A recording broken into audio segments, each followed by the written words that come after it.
Welcome to the Bill Cartwright Show with our special guest, basketball superstar Paul Mokeski. Paul, welcome to the show. Thanks, Bill. Thanks for using superstar. We both know I played for 12 years, but I kind of fooled them. So I just did my job. Hey, I tell you what, you play in the league, man. Yeah. That's an incredible accomplishment in itself. Some guys celebrate 1 year and then they're done. So yeah, absolutely.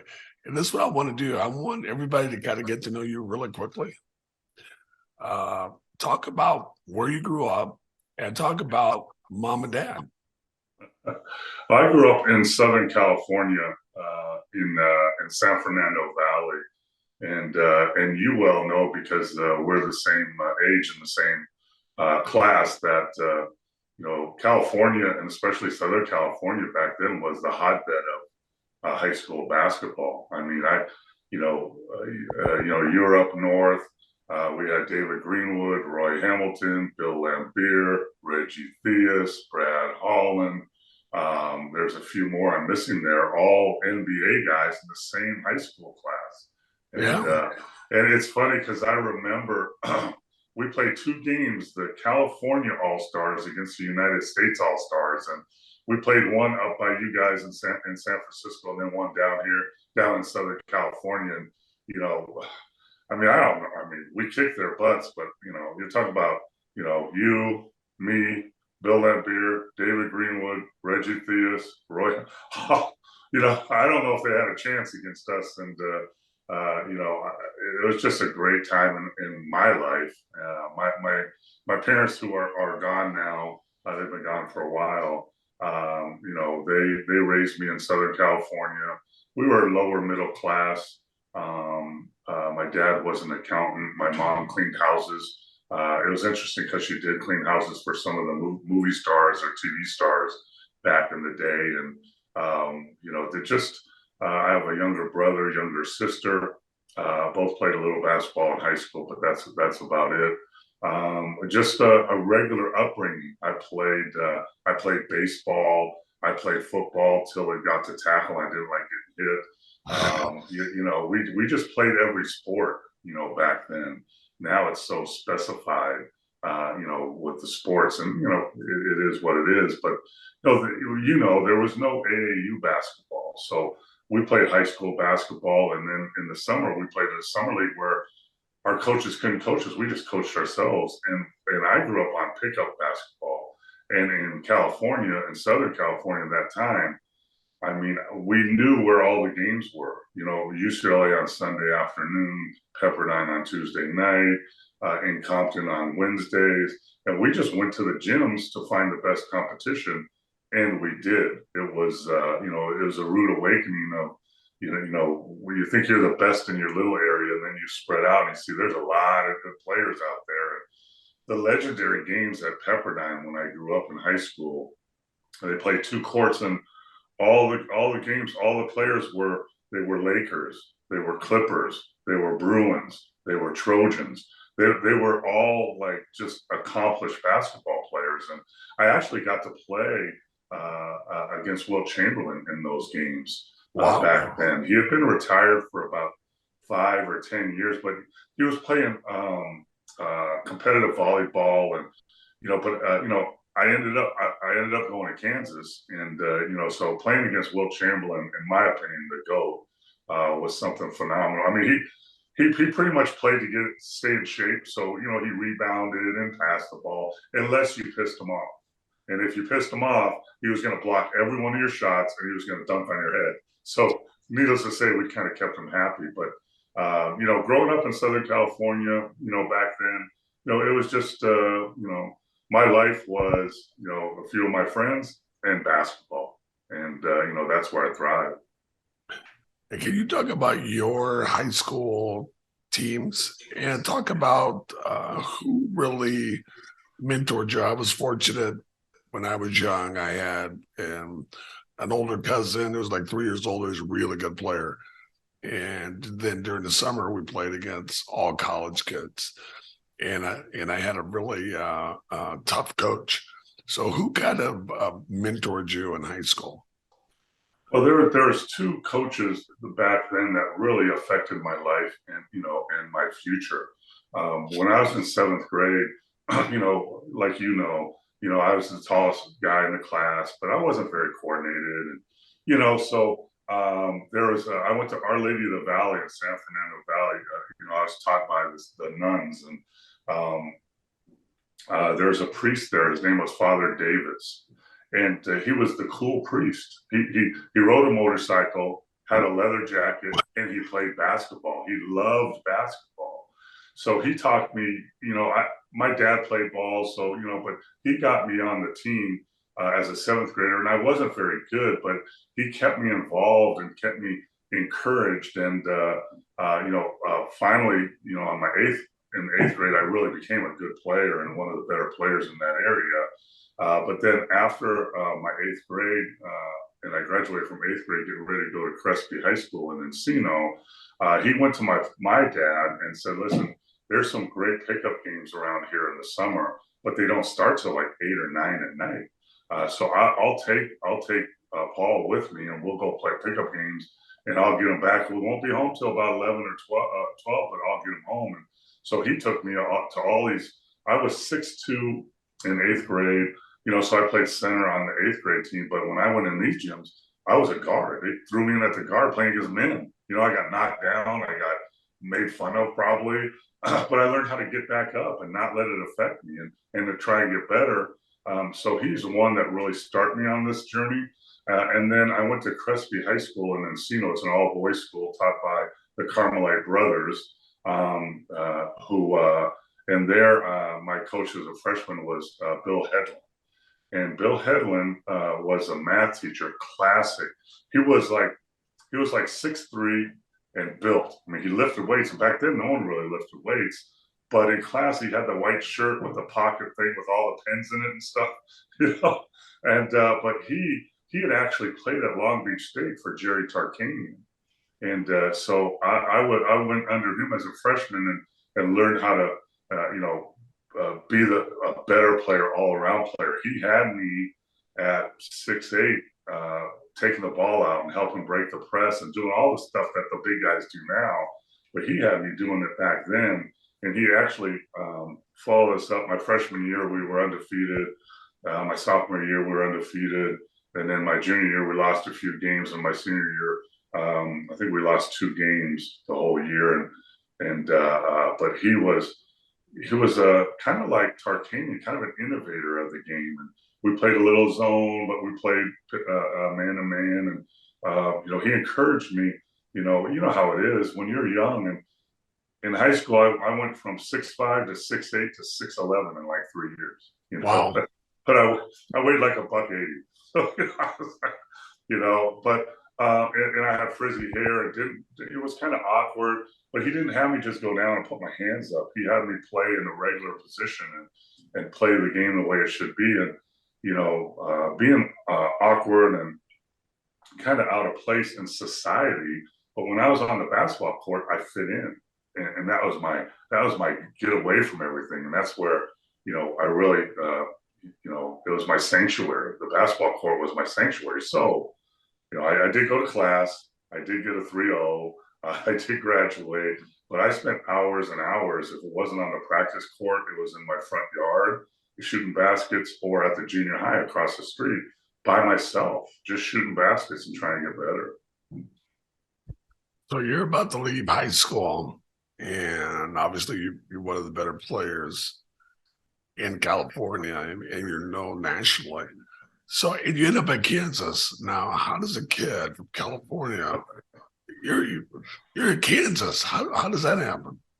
Yeah, I was a Bruins fan, UCLA, since I was little, and watching Lou Alcindor, Kareem Abdul-Jabbar, and then Bill Walton and John Wooden. And I would watch all their games. They were tape delayed on Friday night at 11 o'clock. And, I was a Bruin fan through and through. As I got better, I was recruited by pretty much every school, similar to what you were. We were close to being teammates, Bill, at USF. those guys, your coaches were really recruiting me, and the sell point was we got a great player in Bill Cartwright coming, and you can play power forward, and every big guy wants to play, and you can play power forward next to Bill. We would have been an unbelievable team, but so I was recruited by everybody. Took visits to UCLA, USC, Arizona, all over the country, North Carolina. But when I visited Kansas, the campus is not what people think. When you go to Kansas, it's on a hill, it's grass, it's brick buildings, ivory on the building. It's like if you close your eyes, that's what a college campus would look like. And then I got into Allen Fieldhouse, and the house that Wilt built, and it was just a special feeling. I grew up in Southern California. Like I said, we didn't have much money. We didn't have a nice car. And when I went to other schools, I was kind of like, I don't really fit in here.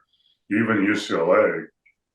When I went to Kansas, with the students that met me, the teachers, the people on campus, it just felt like it was home. And I was more like a Midwest kind of guy. And a lot of people, surprised a lot of people. And the bottom line is, I tell this story a lot. It was the year that John Wooden retired. And I still, to this day, because Gene Bartow took over, who was a really good coach, and they came in the living room and made their pitch to us. And to this day, if John Wooden would have came in my living room and offered me a scholarship to UCLA, I'm pretty sure I would have signed it. And that would have changed my life, because I met my wife of 41 years, Linda, at Kansas. We have 2 sons, so that would have drastically changed it if John Wooden was still there. So I ended up at Kansas because I really enjoyed it. And, back then, the NCAA recruiting rules were pretty lenient. And the assistant coach at Kansas pretty much lived at the Holiday Inn down the road from our house for about a month straight. He would be at my house talking to my parents before I got home from school. I'm like, what are you doing here? And, it was a hard decision. Taking those recruiting trips, like is, it's a sales pitch, and and it was the first time I ever been on an airplane. It was the first time I really ate in nice restaurants, and every time I went on a road trip on a trip, I'm like, wow, this is awesome. I want to go here. And then next weekend I go somewhere else. Oh, this is awesome. I want to go here. And my dad and mom were grounded people, and I say, listen, you will know when you hit the right place, because it's really going to stick out. And when I got off the plane, coming back from Kansas, and my dad picked me up at the airport in LA and brought me home, he looked at me and said, you're going there, aren't you? And I said, what do you mean? He said, I can see in your face you're going to Kansas. And he was right. Yeah, that's really amazing. I didn't have that problem because I didn't want to leave California. So, but I did visit UCLA SC, and I was really led to USF. A couple of their guys that come down and watch games played with me at my high school. So it sounded like your decision was a little bit harder than mine. I knew I didn't want to be in any part of snow. But yeah, so I'm right there now. I live in Las Vegas, and I never want to see snow again. So talk about Kansas. Talk about your coach, and talk about some of your favorite players. Yeah, I went picking up a guy that grew up in Southern California, never really been on a plane till I was recruited, and picking up everything and moving to Kansas halfway across the country, not knowing anybody. I met some of the players on the trip and all that, but it was a big step for me, but one that I knew I was ready for it. I wanted to push myself and get out of my comfort zone. Coach Ted Owens was my coach at Kansas. And this past year, about 2 months ago, it was the 125-year anniversary of Kansas basketball. And there was, I think, about 200 of us back, from Paul Pierce to, all these guys over the years, to Walt Wesley, JoJo White used to come, but he's passed away. Rest in peace, JoJo. And it was just a reunion of everybody. And Coach Owens, after Coach Owens, there was Larry Brown, there was Roy Williams, and now there's Bill Self. So just spectacular coaches. And everybody tends to forget Ted Owens, who one of the reasons I went to Kansas is because the year before I was watching the Final Four, and Kansas was in the Final Four, and they had kind of cool blue uniforms with this Jayhawk on it. I didn't know what it was, but it looked kind of cool to me. And he's the one, as a young coach, put Kansas on the map. I mean, Kansas basketball history. James Naismith, the inventor of the game, was the athletic director at Kansas, and Fog Allen, one of the greatest coaches ever, was the first coach at Kansas. And so there's a great history there. And Coach Ted Owens is kind of forgot, but he was there for 18 years, and we didn't have the success I really wanted. We went to the West Regionals my junior year, where we had a really good team, and we lost to UCLA actually. But he promised my parents, like a lot of people, but one thing he promised my parents that a lot of coaches didn't talk about. He said, I guarantee if Paul comes to Kansas, when he graduates, he's going to graduate. I'm pushing him to graduate, and he's going to be not only a better basketball player, but he's going to be a better person, and he's going to be a better man when he leaves here. And I told him 2 years ago, at 66, with 2 grown sons and a wife of 41 years, I said, Coach, you did your job. You accomplished your promise that you promised my parents. And that was what Coach Owens was about. And that's part of the reason I went to Kansas, was that coach. And we had some great players. Donnie Von Moore from Chicago, Herb Nobles from St. Louis, Ken Canings, who was my roommate for 3 years. He was from Wichita. Probably the best player known that I played with there was Darnell Valentine, the point guard who was drafted by Portland and played in the NBA. And he was a freshman when I was a junior. So we played 2 years together. But I still keep a lot of those friendships alive.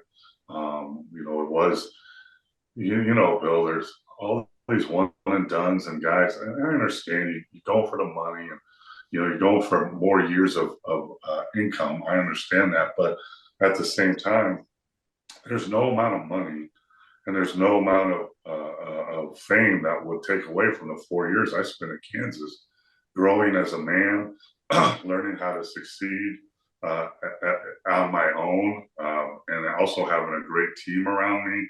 And walking on campus and going to class, and your only worry is the test you got on Friday, and then where you're going Friday night. I mean, I understand these young kids coming out early, but I kind of feel sorry for them, because they're not going to get what we got by going to college for those years. And those are years I'm looking over here and my jersey's hanging up here, and that brings back every day in my office. It brings back different memories of friends and relationships and experiences that some of these young players will never have. Yeah, you are right. And it is kind of hard to imagine we've been out of college for 40 years. So, because as you know, I still do some work at USF, and it's refreshing to spend time with them. But 40 years, man. 40 years. So now you graduated from Kansas, and it's NBA time. We knew you were having a great time in Kansas. We all did. So let me ask you a question. Were you ready? And talk about your first team. Yeah, I don't know if any of us are ready. Because in college, you're around a team, and you go to team. You are on your own during the off season and doing your own thing, but during the season, you have team meetings and team meals, and when you fly, everyone eats together. But in the NBA, as you know, that's professional, and you get with a team that they're pros, they're men, they have their own lives. So after practice, in college, after practice, hey, you want to go grab a beer at this place, or you want to You want to go grab a meal here? You know, in the pros, it's like, you know, hey, you want to? I'm going home to my family, young man. So you do what you want to do. And I think I was ready basketball wise. I think I was ready competitiveness wise because I was drafted in the second round. There were like yourself and David Greenwood and Reggie Theus and all these guys that were drafted in the first round. You know, I knew you guys and I knew, but I was drafted in the second round, and you know, I knew it was going to be a battle from the beginning. And I was drafted in the second round by the Houston Rockets. And when I went there, that team was full of veterans. Mike Dunleavy, Rudy Tomjanovich, Calvin Murphy, Rick Barry was on that team. And the one guy that I learned more from just by practicing him against, and God rest his soul, Moses Malone was there. And Moses was, I think he was MVP that year. You know, so my goal was to just make that team. All I want to do is make that team. If I can make that team, because my ultimate goal was the last 10 years in the league. I don't know why that number was. I want to stay 10 years. And I learned right off the bat that even though I'm talented and I could do, you know, I could shoot the ball and do some stuff, that's not how I was going to last in the league. Because I look around and, you know, there's Calvin Murphy and there's Rudy Tomjanovich and there's Moses. I mean, come on, man, I can't compete with them. So how am I going to stay in this league? Well, I'm going to do what a lot of guys don't want to do. I'm going to play really hard. I'm gonna hustle and dive on the floor and be in shape and be ready at all times. And one of the guys, for people out there that don't know Calvin Murphy, you need to look him up. Calvin Murphy was one of the greatest under 6 feet players ever in the league. And he could stop on a dime and pop for a jump shot at 20 feet. Really fast. He was a Golden Gloves boxer when he was young. He was a world-class baton twirler. He was an interesting guy. So when I got into camp after a few days, he started calling me Tonka. I'm like, why are you calling me Tonka? He says, because you play like a truck. You're like a truck. I said, oh, okay. Okay. And he said, hey, Tonka, you want to make this team? I said, yes, sir. I want to make this team. He said, all you got to do is set picks for me. Just set picks for me and get me open, and you'll make this team. So in training camp, Bill, all I did was go find Calvin, set a pick. Go find Calvin, set a pick. Go Calvin. I was setting picks. I was setting 5 picks and guess what? I made the team. So I kind of realized my niche early on, and those guys. Rudy Tomjanovich went to the same high school as my dad. You know, he was younger. He grew up in Hamtramck in Detroit, where my dad did, the Polish section of Detroit. And he kind of took me under my wing. But the main mentorship, and I think, and I don't know if you agree with me, I bet you do, is there's not enough mentorship in the NBA anymore. And back then, the older guys or the veteran guys would take you under their wing. Now, they would give you a lot of crap now. You know, you got to get their bags in the airport. You got to do all this stuff. But they would teach you stuff. And even subtle stuff. And Moses, I mean, you played against Moses, and Moses sometimes was hard to understand. It's like he kind of mumbled and stuff, but he was so smart and such a great guy. And in practice, I would have to guard him all the time. And man, guarding Moses Malone in practice is no easy chore. He did crazy stuff. I mean, he would throw the ball over his right shoulder, spin around, go get the rebound, put it in, and I was like, well, who does that? And he would just do that. But the one thing I learned from him most of all was you need to play hard all the time. No days off. There was no load management back then. No days off.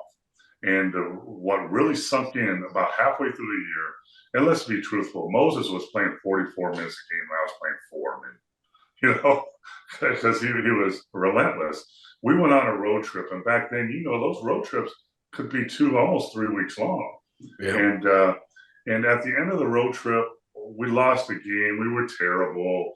And we got off the plane, and Del Harris was our coach, Coach Del Harris, and he was mad. So he said, okay, guys, we're going right from the plane, right from the airport. We're going to the gym. We're going to practice. And back then, college, but pros, you don't really do that. But anyway, so we went to the gym, and I'd watch Moses for 3 weeks on the road trip, have to, guard Kareem and guard Daryl Dawkins and guard Kevin McHale. I want, and so in practice, we were doing some drills and scrimmage. I was kind of taking it easy on him. You know how that goes. You're like kind of brother-in-law, kind of half guard him and stuff. And he turned around and got right in my face and screamed at me, "Don't you ever take it easy on me in practice.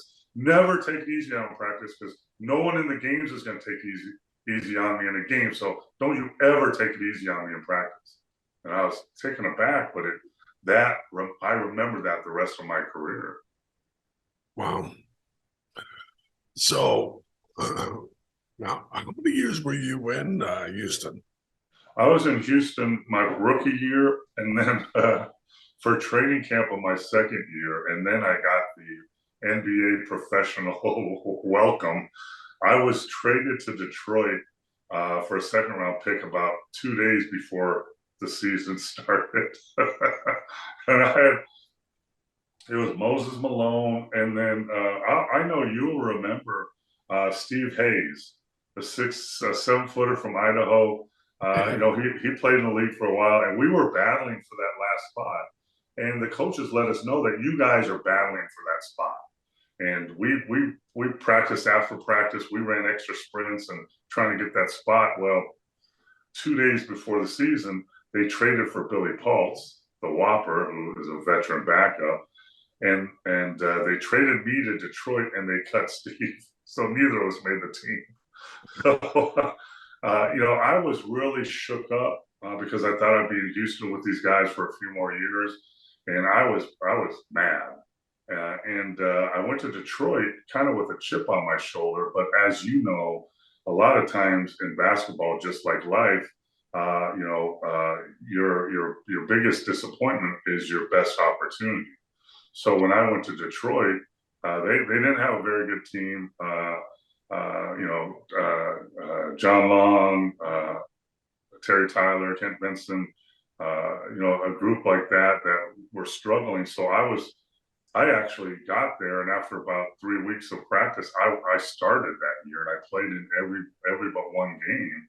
And that was actually my best year, and kind of established me as, hey, this guy can be maybe a starter, but at least a backup in this league. So one of my biggest disappointments turned into my best opportunities that kind of springboarded my career, because as a second round backup center, there's so many questions. And, I was the guy in the hotel room that had the list of the 18 guys in camp, and some guy was to be sent home. I marked that off, and I'm close to making that team. So, but when I went to Detroit, I got to play a lot.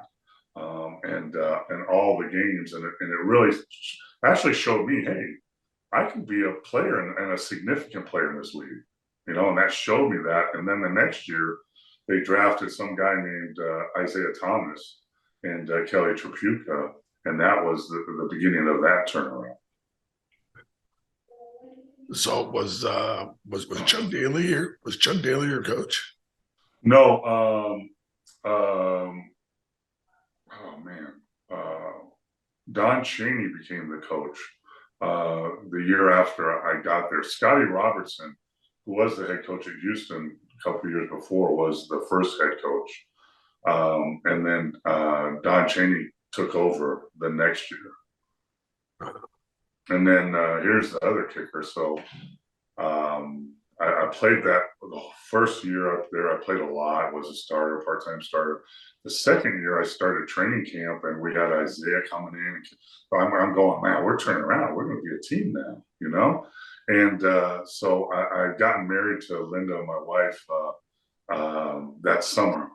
So right before trade deadline around Christmas, I went into Jack McCluskey, who was the general manager, and I said, listen, we're thinking about buying a house here, and it's going to be our first house. And oh yeah, no problem. You're part of our future forever, and we love you here, and blah blah blah. So we went out and bought a house, and 15 minutes before the deadline, even before we made the first payment on our house, I was traded to Cleveland, and it was me and Phil Hubbard for Kenny Carr and Bill Laimbeer in that trade. Wow. Yeah, that's the NBA for sure. So now you're with the Cavs. Talk about that. Now you with the Cavs for 2 years. So talk about who's your coach and talk about some of the guys. Yeah, everyone who's watching March Madness had seen till last night Eric Musselman, who coaches Arkansas, who's a really good coach. Well, I played for his dad, Bill Musselman, who in Cleveland, who was thank goodness he wasn't taking his shirt off. I know, that's yeah, but Bill was just as crazy too. I mean, he was a hard-nosed guy, one of the hardest training camps I've ever been through. And we weren't very good. We had Bobby Wilkerson and Paul Silas, some veterans, but we weren't a very good team. And we struggled throughout that year. We played out in Richfield in that big empty Richfield Coliseum out there in the middle of nowhere. I mean, literally, Bill, you played out there. I have. Yeah, we were bad. I mean, really 1,000 people and 18,000. I mean, you could hear people making comments while they eat their nachos. This team sucks. They didn't have to yell it; you could hear it, and so it was a learning experience. I got to start a lot again and play and kind of establish myself as an NBA player, but it was a struggle. And then the next year we did get a little better, and we were on the upswing a little bit. And then it was the crazy years of I can't remember the owner of Cleveland. He was kind of a crazy guy. I want to say Epstein, but it's not. Anyway, he decided that he traded away all his draft picks for veteran guys. And there's a rule in the NBA now that you can't do that anymore. So it was a crazy time. But I was starting on that team, and I was averaging 12 and 8 or something, doing really well.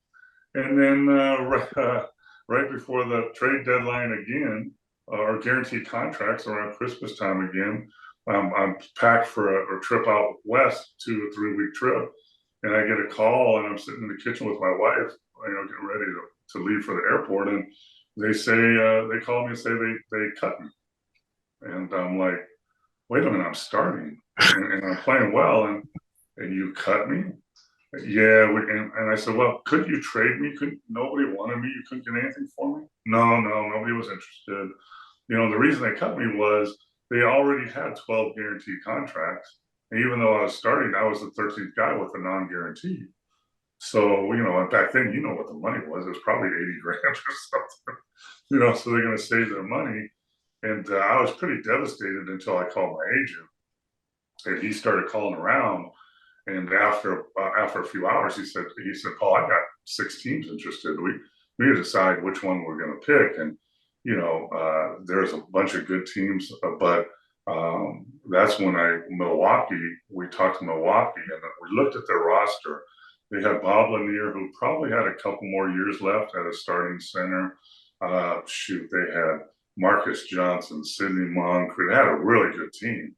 And in my thought process, I said, you know what, I can go there and be a backup for a year or two to Bob, and then maybe step in that starter spot. So I chose Milwaukee.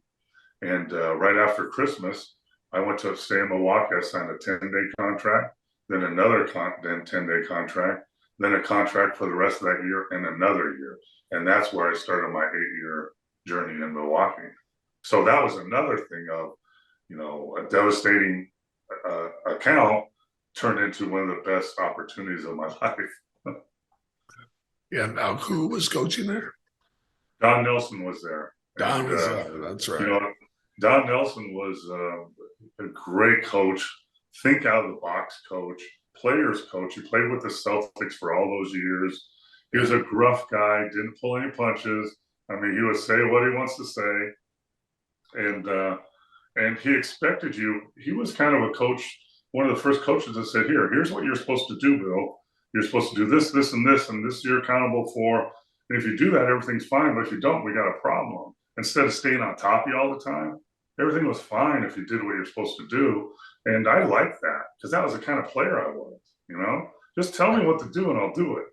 And I really fit in with that group. And that group, Sidney Moncrief and those guys, Bob Lanier and Harvey Catchings, and those guys really put me in the, even as a 10-day, they took me in the family like I was family. Like after one of the first practices, Sidney Moncrief said, "Hey, Paul, what are you doing?" So I'm staying at the hotel. I'm just, you only get something to eat at the hotel. He said, "No, you're going to come with me." And what we did was we went to visit Children's Hospital in Milwaukee and visit the kids and their parents. And then he took me out to dinner and said, "I do this, once a week or twice a week." And eventually I actually had a golf tournament for Children's Hospital years later that raised over $300,000. And, but that was the kind of people that I really, they were just the players, the players now, Bill, and a lot of times there's headaches on a team, right? And if they're good enough headaches, you keep them. If they're bad at headache, if they're not good enough, if they're not talented, it doesn't overweigh their headache-ness, you get rid of them. Those teams in Milwaukee, there was no headaches on the team. No one had problems. Everyone got along. Obviously there was, in the 82 game season, some stuff came up, but it was more like a family. And same with the community in Milwaukee.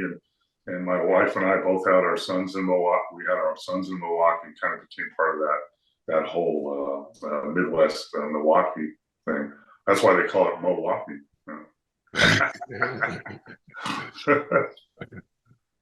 So, what was your team's best year you guys had there? Because I do remember Don Nelson. Don Nelson is the only coach that I saw like smoking a cigarette.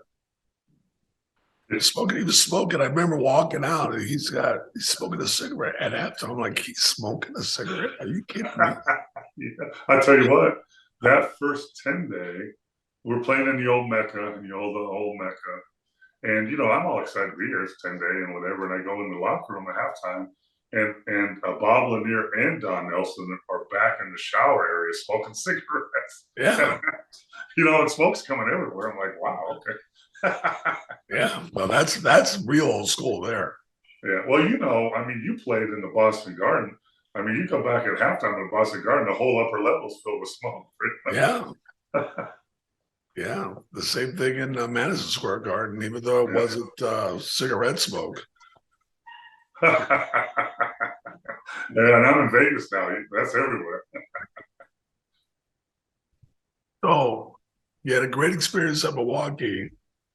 And now, and I'll tell you, Bill, because you played us, I think the Milwaukee teams of the 80s are really overlooked because we always won 50-plus games. We always did well in the playoffs, but we never got over the hump. So back then it was Boston Celtics with the great teams, probably one of the best teams ever in '85, with Bill Walton coming off the bench and a bunch of Hall of Famers. And then there was Philly with Moses Malone and Dr. J. And we would get by either the Bulls or Atlanta or whoever. And then we'd always we'd beat Philly and then we lose to Boston. And the next year we beat Boston and we lose to Philly. So we never got to the NBA Finals. The closest we got, I remember, was Bob Lanier's last year, probably 84, 83, maybe. And we had a great year, 57 game, whatever we won. And everyone was trying to win the championship for Bob. Bob, you played against Bob, and he was a really good player, but his knees were like shot. When I had a knee injury and I went to see the team doctor, he said, "Well, you got this and this," but he said, "Let me show you these x-rays." And he put Bob's knees up there. He said, "At least you're not that." And so we had beat, I think we had beat Atlanta that year. They had a good team with Dominique Wilkins. And then we finally beat Philly in Dr. J's last game, I believe. And then we had a great series against Boston, and we played them well all year.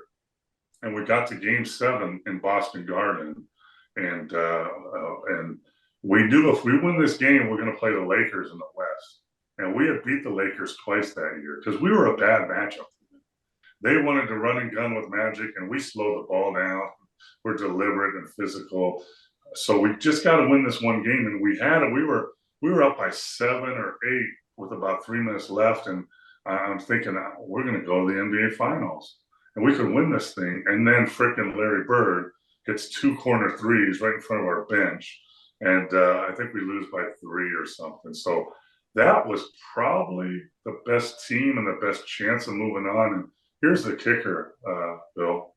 So my agent was in Boston. My wife was there for the game. So, you know, the old Garden, you go down an elevator and you walk out into the street. You know, there's the train station, and you just go out there, and it's, you know, it's almost downtown Boston. And so I walk out there and I meet, you know, hug my wife and shake hands with my agent and where we're going to go eat. We're going to get some seafood. And someone taps me on the shoulder, and I turn around. It's Red Auerbach. And he tapped me on the shoulder. He says, "Hey, Mo, you want to take a walk with me?" I'm like, "Yes, sir." So we walk around the corner there into the alley by the Boston Garden. And he goes, "I just want you to know that I really respect the way you play. You play hard. You would have been a great Celtic. And I almost had a trade done for you years ago, but something happened." So I'm thinking, wow, Red Auerbach is saying I'm a really good player and could be a Celtic. At the same time, I'm going, damn, you didn't make that trade happen. I could have like 3 or 4 rings. But you did get traded. Okay, so where'd you go? Did you end up back in Cleveland? Yeah, I was a free agent. Del Harris had taken over then, and I was a free agent, and the organization was kind of going in a different way. They wanted to get younger, and I understand that. And the Cleveland Cavaliers, if you remember back that year, the year before, everyone will know this, the year before is when Michael Jordan hit that shot on Craig Elo in the playoffs. Yeah. And, you know, and yeah, I was there. What's that? I was there. Oh, were you? Yeah. Yeah. And I was in Atlanta airport. We just beat the Hawks, and we're going back to Milwaukee, and we watched that game. But anyway, I looked at their roster, and you look at Mark Price, Hot Rod Williams, Larry Nance, Brad Daugherty, Craig Elo, Steve Kerr was on that team. I'm like, man. And Wayne Embry was the GM, and he was the GM in Milwaukee when I was there. And he called us up and said, "Hey, I want to sign you to a 1-year deal here in Cleveland. We're an up-and-coming team. We can make a run at this thing." Because you remember back then, Ron Harper was going to be the next Michael Jordan, and the Cavs were going to take the Bulls spots. They were going to be the up-and-coming, and the Bulls, you guys were kind of, getting a little bit older. So that was the thought process. I'm like, okay, that works. And then, after the year, then we're going to redo your deal and have to sign you to another 3 years. And that's pretty much how I'm going to end my career out. I'm like, okay, that's cool. It was my best contract. So I went there for a year, and we were a good team, man. I loved setting picks for Mark Price, and Hot Rod Williams and Larry Nance were great forwards, just really good players. And then you'll know this, Brad Daugherty was one of the best younger centers coming up. Yeah, he could pass, he could score, he was big, he had that big butt. He's a great guy, and I'm going to back him up. I'm like, that's cool. And then he got some funky foot injury that wouldn't heal. And the last few years, I've had, some problems with my feet, and I've had some injuries that haven't healed. It hasn't healed up, and that's what he had back then. And I don't think he ever played again. He played about half that year, and then he never played again. And then for some whatever, I don't know why, they traded Ron Harper to the Clippers, for man, he was a former Duke player, but he was playing overseas. He didn't even report to the Clippers, so he was in Italy playing. And we traded Ron Harper for him, and then everything kind of fell apart. And that was the end of that Cleveland. That was my second stint in Cleveland, which the first time fans were wearing bags on their head. The second time we were in the playoffs, and they're going, "We're an up and coming team." So, but it just never worked out that way because of Brad's injury and the Ron Harper trade, who that later that year blew out his knee in with the Clippers. So you guys did have a good team in Cleveland. By the way, my side note on that Michael Jordan shot, I was always very humored by the fact that Craig Elos guarded Michael Jordan at the end of the game. Are you kidding me? I know you regress that too. I like Craig. Yeah, I think there was a better matchup during that game, but it worked out for us. We just shot right over him. And who did you play that next round? I can't remember. We had so many rivals back then, but getting past the Pistons, getting past the Knicks. Yeah. We were everybody's game of the week, game of the month. If we went to the West Coast, we were the game of the year. So it was, we just had to be ready to play. Yeah, we lost. I think the next round we lost to the Pistons. Yeah, that next round. Yeah, this is where a nightmare too. So, but then so were we. For sure. Yeah, we had 10 guys that could play. Yeah, and everyone, a lot of people, like I've heard it. You've coached for a long time, and I've coached, for a long time, and it really cracks me up that some teams that are really good and they struggle, and people say, you know what, they don't know their roles. They don't know their roles, and I always they absolutely know their roles. I used to do when I coached minor league basketball in the D League, or I coached up in Canada, we would run into that part of the season, and I did an exercise. So what I did was I would get all the assistant coaches in a room, and we would meet, and I would put everybody's name on the board, all the players, and I'd say, okay, there's 3 spots. Let's say the coach's idea of what that player's role is. 3 things. He needs to defend, he needs to be a vocal leader, and he needs to give us energy, whatever it was, or he needs to score, and whatever. And put 3 for each player. Then I would cover those up, and I'd invite the whole team in. And then we sit down, and I'd get player by player, go up on the board, and next to your name, write 3 things you think your role is.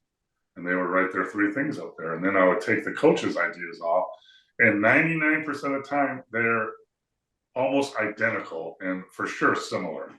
So my idea is, you absolutely know your role, but you don't accept your role. You need to accept your role. That's what I did for 12 years in the NBA. And that's one thing of great teams, and your Bulls teams, is everybody accepted their role, and you can shine in different roles, but you accepted them, and that's what makes a great team, as well as anybody. You're in some of the greatest teams ever. And, you had 10 guys that could play, but 10 guys aren't playing. So some of those guys are going to have to accept that role of, hey, tonight I might play 5 minutes, but tomorrow night I might play 25. Who knows? But that's my role. Yeah, and a big part of that is the acknowledgement of your role and how significant it is. And I think that's where people really lose, because they're sacrificing themselves and they feel like it, and they're not acknowledged. Yes. So on our team, we're definitely acknowledged for the fact that you're playing this role. Where we had BJ. Well, BJ could really score, but he passed the ball and moving around. And whether it was Steve Kerr, whether it was John Paxson, who were great shooters. We had great shooters, period. But Craig Hodges, and probably the best shooter on the planet at the time. And then we had Trent Tucker, who could shoot from half court. So I mean, we had really, really good players. So, but the acknowledgement was really big. I So always, now, I, let me I ask you one thing: is that you ended before, up, well, before we uh, move on, Bill, can I make a yeah, comment? of The course, other, the other thing is, and what I noticed from afar, right? Because we played you every year, you guys every year.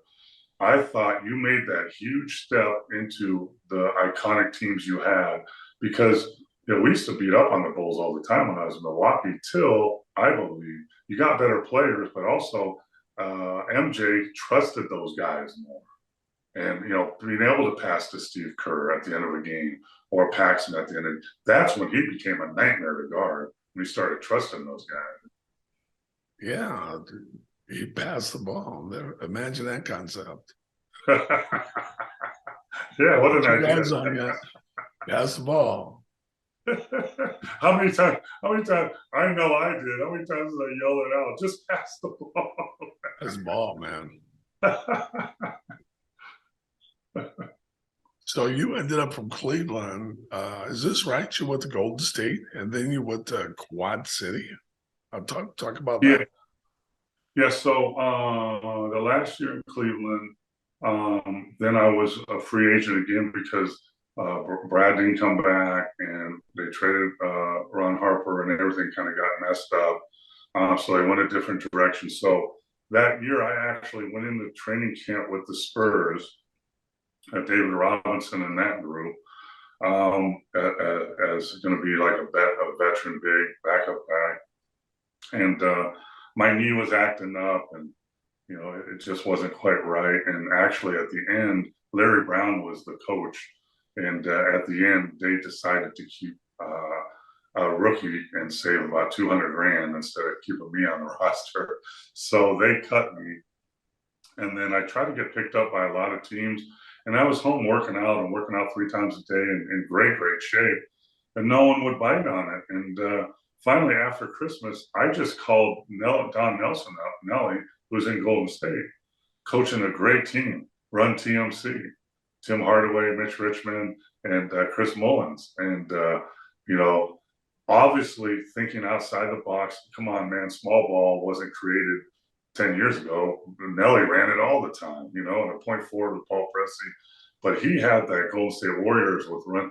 Those 3 guys, all 3 could score 30 or 40 points a game. They're capable of it. And a lot of times they did. So I just called him up because I knew the kind of guy he was. I said, hey, Nelly, listen, I'm in great shape. I said, you got a great team. You have some young players at the big position. You could use a guy like me that's been in the playoffs before and can help you make that next step. I said, fly me to Golden State and let me try out.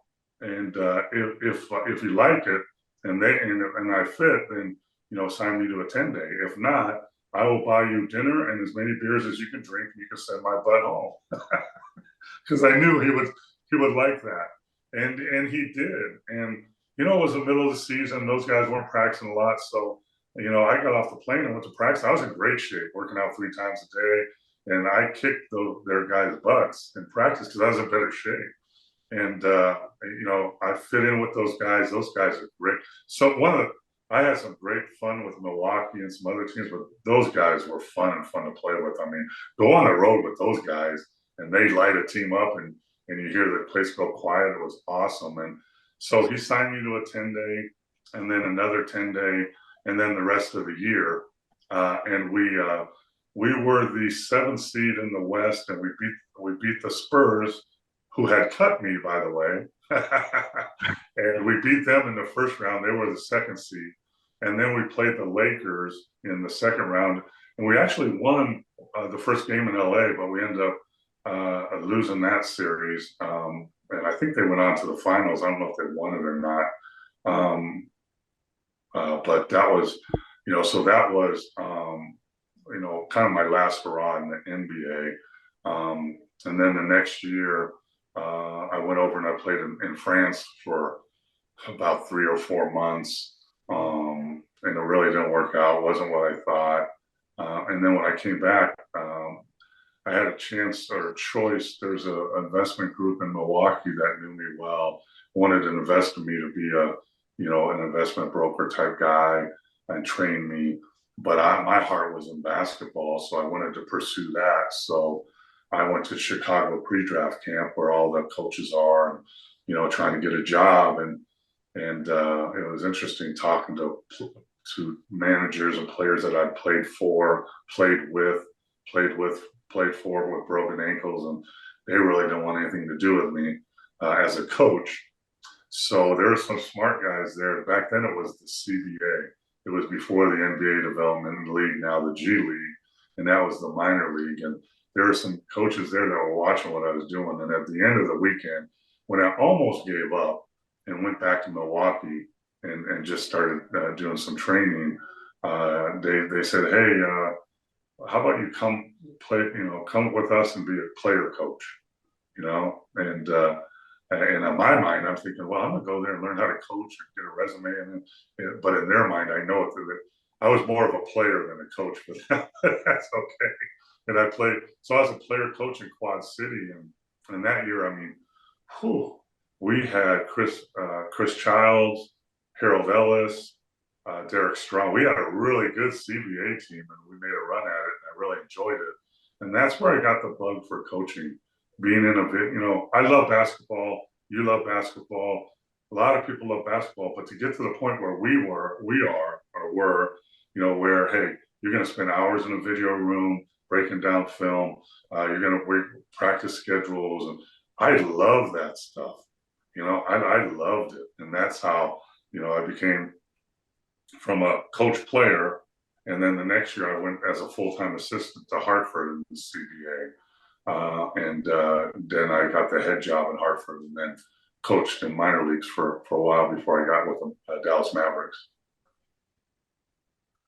So talk about what was that like when you, because you were in the CBA, and then boom, now you're back in the NBA, but as a head coach. I know when I first did that, I was more tired as an assistant coach than I was playing. Yeah. Oh, yeah. So talk about the difference of coaching and playing. Absolutely. And because you've lived it as a player, you look over there at the assistant coaches and you go, damn, that's the life, man. They come to practice, they stand around, they run a few drills, and then they go home. Wow, they don't know that the assistant coaches have been there for 4 hours, have breaking down film, write reports, and afterwards they're doing the same thing over and over again. and when the players are on the plane sleeping, you're on the plane creating a scout report or breaking down film to watch the next day. They don't see that, so that's absolutely the truth. And it's interesting because back when we were coming out, there weren't many ex-players that became real coaches. Now it's more accepted and more done, and but back then it was just starting, and it's interesting because I would see guys that are younger than me and that were players and come, I want to be a coach, and then after they get a touch of coaching, for a few weeks, they're like, I don't want to do this anymore, and then there's the travel, but in the CBA back then, it was literally the second best league. I mean, there were guys that have been in the NBA, played overseas. There were men trying to make a living and trying to get back to the NBA or get a better deal overseas. And the competition and the talent was really, really high.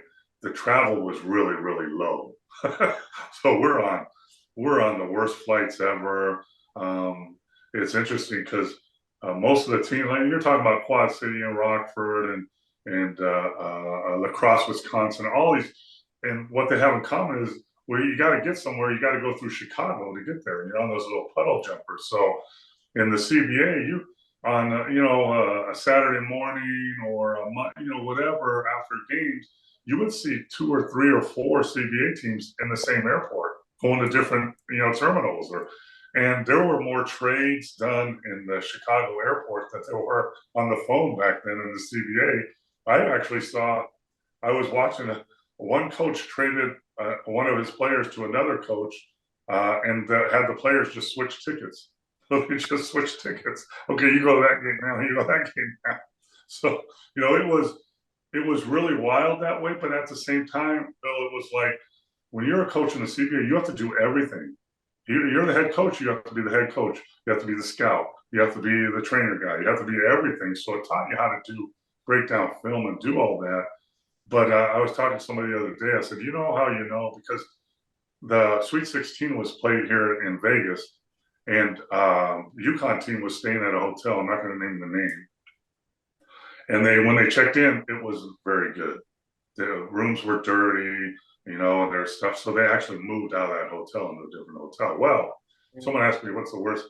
I said, you're in a sketchy hotel when your door to your room opens up to the outside. There's snow blowing in under your door, and your room service is a vending machine downstairs. That's when you're in. That's when you're in a sketchy hotel. Yeah, it's definitely not the Ritz, but but remember, I always remember when we came in the league, we didn't stay at the best hotels. We stayed at the worst. We stayed at the best, but I ate a lot of meals at Denny's. Oh. And I still remember my favorite meal was the Superbird special. Yeah, yeah. I mean, I remember back then we stayed at a lot of Sheratons. I think they had some deal with Sheratons or something, and Yeah. and yeah. I mean, now, I mean, I was with the Mavericks for 5 years as an assistant coach, and then Charlotte for a couple, and the difference. I mean, we flew commercial. We have back to back. We're on the first available out, so you got to get up at 5 a.m. I remember back when we started, you had to carry your shoes on the plane because if your stuff got lost, you still got to play.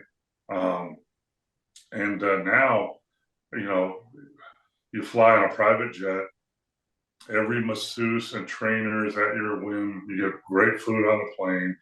You get off the plane, you get on a bus, and they take you to the Four Seasons where you go up to your room, and they bring your bags up to your room. And then you don't even carry your bag to the game anymore. Someone carries your shoes in a big bag. I'm like, wow, this is totally different world that they live in now. And it's part of the reason why I understand people, and I'm one of them. When they hear about this load management stuff, I'm like, what are you talking about? Load management.